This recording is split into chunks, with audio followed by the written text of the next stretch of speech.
আমরা যে তালাটা মারছি এই তালা কেউ খুলতে পারতো না, কোনো প্রশাসন এই তালা ছুটাইতে পারতো না। লোকমান ভাইও তাইনও খুলতে পারতো না। যদি তাই একটা প্রত্যাহার করেন তাইলে আমরা তার লোকে না, এবং তাই একটা বারণের কোনো সুযোগ নাই। আমরা দাবি তাই মানা লাগবো এইটাই।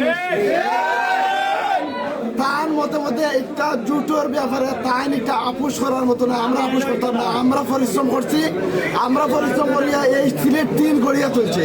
সুতরাং এই গাঠে আমরা খেউরি দিতাম চাইরাম। এই তারা মারছি, এই তারা ছুটানোর মতো কেউ না, আজকে কেউ ছুটাইতে পারতো না, এমনকি কোনো প্রশাসন এই তারা ছুটাইতে পারতো না। উনি থাকতে হইব নির্বাচনও আমরা জোর দাবি জানাইলাম দক্ষিণ চুরমাবাসীর পক্ষ থেকে। ইনশাল্লাহ আমরা চাই উনি ময়দানে থাকবেন এবং আমরা 12 তারিখে বিজয় ছিনিয়ে আনবো ইনশাল্লাহ। এই যে নির্বাচন আইছে, এই নির্বাচন আমার একটা কি অনেক মামলা হামলা, এরপরেও আমরা ওনার পক্ষে কাজ করলাম দক্ষিণ চুরমাবাসী।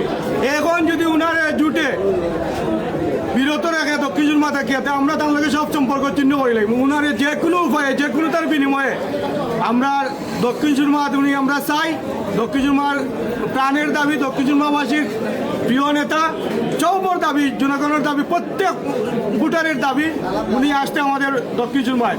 আর দক্ষিণ চুরমায় আসলে উনি তৃণমূল থেকে সবার কল্যাণ এবং কাজ কর্ম যত দিক দিয়ে সব দিক থেকে উনি আমাদের দক্ষিণ চুরমার লাগে কল্যাণকর।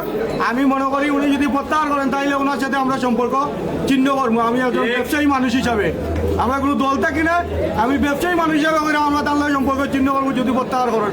উনি থাকতে হইব নির্বাচনও আমরা জোর দাবি জানাইলাম দক্ষিণ চুরমাবাসীর পক্ষ থেকে।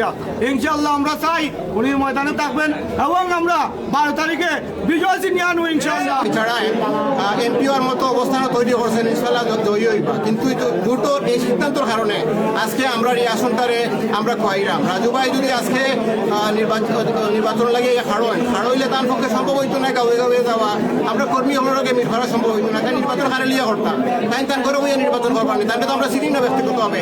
তাহলে যদি আজকে জোটের পক্ষ দিতে হয় নিশ্চিত পরাজয় জানি আমরা দেওয়ার। আমি আপনার দাবি জানাই কেন্দ্র সহ যারা আমার কথাগুলো শুনবাম যে লোকমান ভাই ইনো পূর্ণবহাল করাও আমরা ইনো বিজয় নিশ্চিত করবো ইনশাল্লাহ। এই বলে প্রত্যেকটা ঘরে ঘরে মা বোন ভাই সবার আজকে জুটে যে সিদ্ধান্ত নিশ্চয় তাই রাজু সাহেব দিতা, রাজু সাহেব কোনো গৌরব না। তাই আমরা এখন চিনুন না, গাঁৱৰ মানুষের চিনুন না, বেটা বাটির চিনুন না।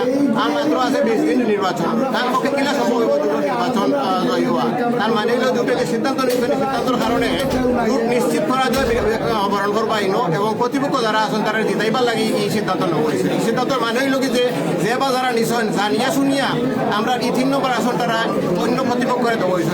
নির্বাচনের লাগে লোকমান ভাই আজকে প্রায় 5 বছর ধরিয়া মাঠে ঘাটে বেটাইন বেটিন সবার লোকে কাম করার কারণে তাই সবরে চিনন, মানুষ সবরে চিনে, সবার লোকে হাত মিলাইতে পারছে, সবার একটা কমিউনিকেশন হয়েছে, কার কিনা দাবি দেওয়া আছে, কার গাঁও কি প্রবলেম আছে সবগুলা বিচারে নোট করিয়া আনছেন এবং ভবিষ্যতে এমপিও কাম করতাম। ইয়া লোকে বিচারায় এমপিওর মতো অবস্থান তৈরি করছেন, ইনশাল্লাহ জয়ী হইবা।